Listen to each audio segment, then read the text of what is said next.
এমন একজন মেয়েকেও খুঁজে পাওয়া যাবে না যে নিজের স্বামীর ভাগ অন্য কাউকে দিতে চাইবে। কিন্তু আজকে আমরা এমন একজন মেয়ের গল্প জানতে চলেছি যে তার স্বামীকে তারই বেস্ট ফ্রেন্ডের সাথে বিয়ে দিতে চায়। এমনকি তাদের দুজনের বিয়ে দেওয়ার জন্য সে এমন মাস্টার প্ল্যান করে যা শুনলে আপনার মাথা ঘুরে যাবে।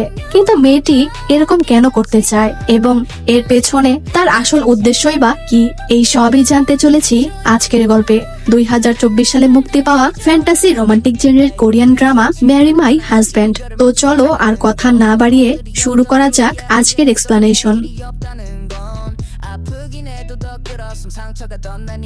গল্পের শুরুতে আমরা প্রধান ক্যারেক্টার কাং জিয়নকে দেখি। জিয়ন একটি হসপিটালে বসে বাইরে উড়তে থাকা চেরি ব্লসমের পাপড়িগুলো দেখছিল। তাকে দেখে মনে হচ্ছিল সে জীবনের একদম শেষ প্রান্তে এসে দাঁড়িয়ে আছে। কাপা কাপা হাতে সে যখন একটি চেরি ব্লসমের পাপড়ি ছুঁতেই যাবে তখনই তার বেস্ট ফ্রেন্ড সোমিন চলে আসে আর বলে, তোমার ঠান্ডা বাতাস থেকে দূরে থাকা উচিত। সোমিন বলে, আমাকে ছেড়ে চলে গেলে আমি তোমাকে ছাড়বো না, আমি সব সময় তোমার পাশে থাকবো, ঈশ্বর আমার আয়ু তোমাকে দিয়ে দিক। জিয়ন বলে, ভাগ্য আমাকে দুর্ভাগ্য দিয়েছে ঠিকই, কিন্তু তোমার মতো একজন বন্ধু পাওয়া সত্যি আমার জন্য সৌভাগ্যের ব্যাপার। সোমিন তখন জিয়নের হাজবেন্ড মিনহানের কথা বলে আর বলে, এভাবে আফসোস কেন করছো, মিনহান তো অনেক ভালো একজন মানুষ। তখন জিয়ন বলে, তার কারো সাথে অ্যাফেয়ার রয়েছে, সে ভুল করে আমাকে একটি মেসেজ পাঠিয়ে দিয়েছিল। সোমিন তখন জিয়নকে মোটিভেট করে কেমোথেরাপি নেওয়ার জন্য, কারণ জিয়নের স্টোমাক ক্যান্সার অর্থাৎ পেটের ক্যান্সার হয়েছে এবং সে ক্যান্সারের লাস্ট স্টেজে রয়েছে। সোমিন জিয়নকে শেষ পর্যন্ত লড়াই করে যেতে বলে আর এরপর জিয়ন কেমোথেরাপি নিতে চলে যায়। তখন জিয়ন ব্যাকগ্রাউন্ডে বলে, আমার মনে নেই আমি শেষবার কবে হেসেছিলাম, হয়তো খুব বেশি হলে 6 মাস অথবা 1 বছর বাঁচবো, এরকম জীবন দিয়ে কি হবে। তখন ফ্ল্যাশব্যাকে আমরা তার জীবনের গল্প দেখতে পাই। ভালোবেসে বিয়ে করেছিল সে মিনহানকে। বিয়ের কয়েক বছর পরে তার বাচ্চা না হওয়ার জন্য তার শাশুড়ি তাকে অনেক কথা শোনায়। তার হাজবেন্ডও তার ওপর একদম কেয়ারলেস হয়ে যায়। সে চাকরিও ছেড়ে দেয় আর বলে ঘরে বসেই সে শেয়ার কেনা বেচা করবে। তখন জিয়ন তাকে বলে, চাকরি না করলে লোন কিভাবে শোধ করবে। মিনহান তার উপর চিৎকার করে বলে, তার যেটা ভালো মনে হবে সে সেটাই করবে। অফিসে জিয়নের বস তার সাথে বাজে ব্যবহার করে আর বাড়িতে আসলে তার হাজবেন্ড তার সাথে বাজে ব্যবহার করে। ধীরে ধীরে তার শরীরও খারাপ হতে থাকে এবং সে পেটে অনেক ব্যথা অনুভব করে। এরপর ডক্টর পরীক্ষা নিরীক্ষা করার পর জানতে পারে যে তার স্টোমাক ক্যান্সার হয়েছে এবং সে ক্যান্সারের ফাইনাল স্টেজে রয়েছে। তার শাশুড়ি তার অসুস্থতার কথা শুনে মিনহানকে বলে, তুই এই অসুস্থ মেয়েটাকে বিয়ে করেছিস, তোর জন্য এখন খাবার কে বানাবে। মিনহান বলে, কে আবার ওই বানাবে, ওর কিছুই হয়নি, ও শুধুই নাটক করছে। তার শাশুড়ি তাকে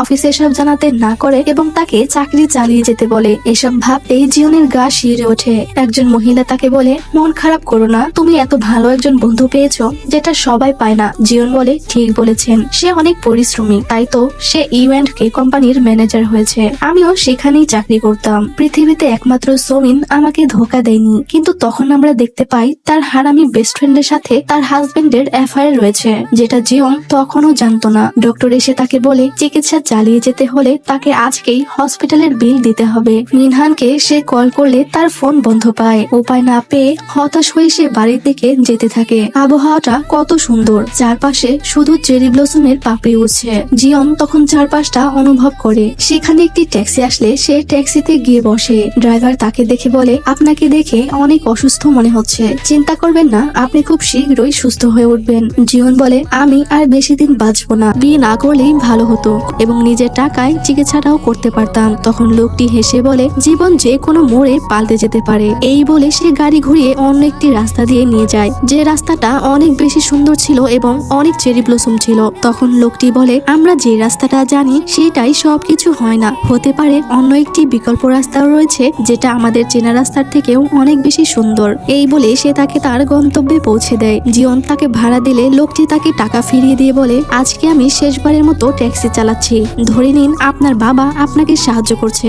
জিয়ন টাকা হাতে নিলে লোকটি সেখান থেকে চলে যায়। বাড়ি এসে সে দরজায় তার বান্ধবী সোমিনের জুতা দেখতে পায়। রুমে ঢুকেই সে শুনতে পায় তার প্রাণপ্রিয় বান্ধবী তার স্বামীকে বলছে, ক্যান্সারের ইন্স্যুরেন্স নিয়েও তাকে তুমি একটা টাকাও দাওনি, খুব ভালো করেছো। জিয়ন মারা গেলে আমরা বিলিয়ন পাবো, কিন্তু সে মারা কেন যাচ্ছে না, তাকে কি ছাদ থেকে ফেলে ঢালে দিয়ে মেরে ফেলবো। তারা এসব বলে আর মজা করে। জিয়ন তার স্বামী আর বেস্ট ফ্রেন্ডকে এক বিছানায় শুয়ে থাকতে দেখে একদম শকড হয়ে যায়। সে নিজের চোখকে কিছুতেই বিশ্বাস করতে পারছিল না যে মানুষটিকে সে এত বেশি বিশ্বাস করত সেই মানুষটি তার সবচেয়ে বড় শত্রু। রুমে ঢুকে সে তাদের উপর চিৎকার করতে থাকে আর বলে, তোমরা আমাকে ধোঁকা দিয়েছো, আমি তোমাদের শেষ করে দিব। এই বলে সে কান্না করতে থাকে। মিনহান তাকে মারতে গিয়েও থেমে গিয়ে বলে, তুমি এখন কি বা করতে পারবে, তোমার সময় শেষ হয়ে গিয়েছে। জিয়ন তখন রেগে তার দিকে একটি ক্যান্ডির জার ছুঁড়ে মারে। তখন সোমিন তার কাছে এসে বলে, আমাকে ক্ষমা করে দিও, জীবনটা জীবিত মানুষদের জন্য, তুমি তো এমনিতেও যে কোনো সময় মারা যেতে পারো,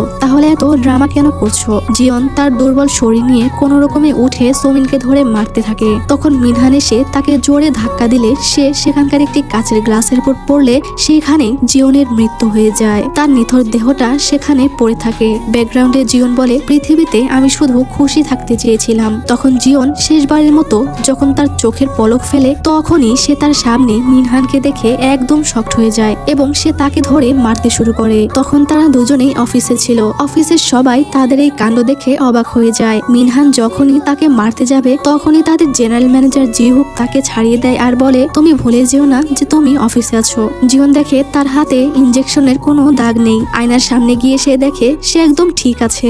এইসব দেখে সে কিছুই বুঝে উঠতে পারে না। আর তখন টেবিলের সাথে ধাক্কা লেগে সে নিচে পড়ে যায়। একটি পানির জগ তার ওপর পড়তে গেলে জিহুক তাকে বাঁচিয়ে নেয়। চোখের সামনে সে তার ধোঁকাবাজ বন্ধু আর স্বামীকে দেখে অফিস থেকে বেরিয়ে ছুটে বাইরে চলে যায়। তখন জিহুকও তার পিছু পিছু চলে যায় আর তাকে শান্ত হতে বলে। জিয়ন দেখে চারপাশের ব্যানারে সব জায়গায় 2013 সাল লেখা, অথচ সে 2023 সালে ছিল। জিয়ন মনে করে এই সবকিছুই হয়তো সে স্বপ্ন দেখছে। এরপর জিহুক তাকে বাড়ি পৌঁছে দেয়। জিয়ন তার বাড়ি এসে দেখে তার রুমটা 2013 সালে যেমনটা ছিল ঠিক সেভাবেই সাজানো আছে। ফ্রিজের খাবারেও এক্সপায়ার ডেটে সে 2013 সাল লেখা দেখতে পায়। জিহুক তার জন্য খাবার কিনে দিয়ে চলে যায়। জিয়ন খাবার খায় আর বলে, আমি তো সবকিছু অনুভব করতে পারছি, এটা স্বপ্ন নাকি 2023 সালে আমার সাথে যা কিছু হয়েছিল সেই সবকিছু স্বপ্ন ছিল, কিছুই বুঝতে পারছি না। সে বলে, না, 2023 সালে যা কিছু হয়েছে সেটা স্বপ্ন ছিল না, কারণ আমি জেনারেল ম্যানেজার জিহুকের আসল পরিচয় জানি। এটা 2023 সালে জানতে পেরেছিলাম যে সে কোম্পানির সিইওর নাতি এবং আমাদের কোম্পানির ফিউচার সিইও, কিন্তু সে ম্যানেজারের পরিচয়ে আমাদের সাথে কাজ করে। এর অর্থ হলো আমি কোনোভাবে টাইম ট্রাভেল করে অতীতে চলে এসেছি, কিন্তু এটা কিভাবে সম্ভব। তখন সে তার পকেট থেকে টাকা বের করলে সেখানে সে 2023 সালের একটি টাকার নোট দেখতে পায় যেটার সাথে হার্ট শেপ ড্র করা ছিল। তার মনে পড়ে যায় তার বাবা সব সময় টাকা দেওয়ার সময় টাকার সাথে হার্ট এঁকে দিত।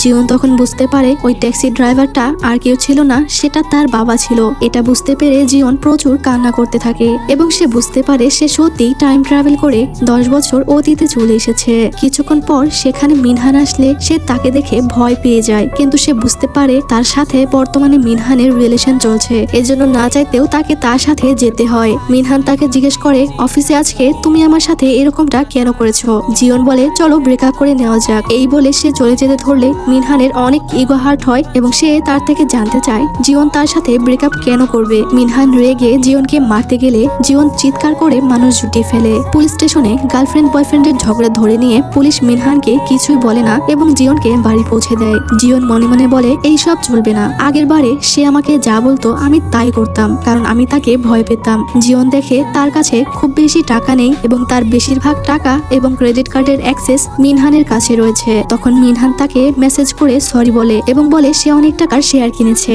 শেয়ারের দাম বেড়ে গেলে সেগুলো বিক্রি করলে তার অনেক লাভ হবে এবং তারপর সে জিয়নকে বিয়ে করবে। তখন হঠাৎ জিয়নের মনে হয় সে তার টাকাগুলো দিয়ে একটি কোম্পানির শেয়ার কিনবে, যে কোম্পানির শেয়ার কিনে মিনহান একবার অনেক টাকা প্রফিট করেছিল।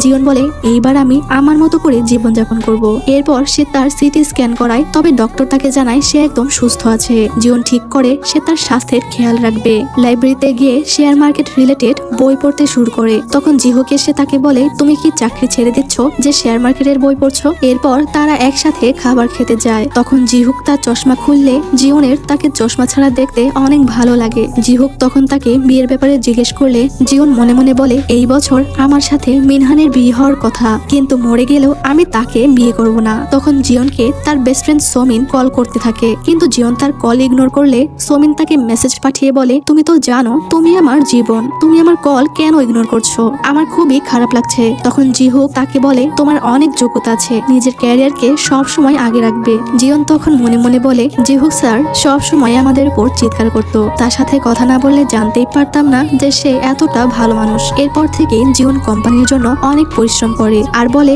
অসম্পূর্ণ কাজগুলো আমাকে সম্পূর্ণ করতেই হবে। অফিসে সে মিনহানকে পুরোদমে ইগনোর করতে শুরু করে। এরপর তার হারামি বান্ধবী এসে তাকে বলে, কাল তুমি আমাকে কল কেন করনি? জিয়ন বলে, কাল আমি ব্যস্ত ছিলাম। এরপর সে তার বসকে তার তৈরি করা একটি প্রপোজাল শেয়ার করলে তার বস মিস্টার হারামি সেটা না পড়েই রিজেক্ট করে দেয় এবং তার উপর চিৎকার করতে থাকে। তখন জিয়ন মনে মনে বলে, আগের বার আমার এই প্রপোজাল সোমিন চাইলে আমি তাকে দিয়ে দিয়েছিলাম, আর আমার এই প্রপোজাল যখন সোমিন মিস্টার হারামিকে দিয়েছিল তখন সে টু শব্দ না করে আমার এই প্রপোজাল অ্যাকসেপ্ট করে নিয়েছিল, আর আমার এই প্রজেক্টের মাধ্যমেই সোমিন ইন্টার্ন থেকে পার্মানেন্ট পজিশন পেয়ে গিয়েছিল। জিয়ন বলে, এইবারে এটা আমি কিছুতেই হতে দেব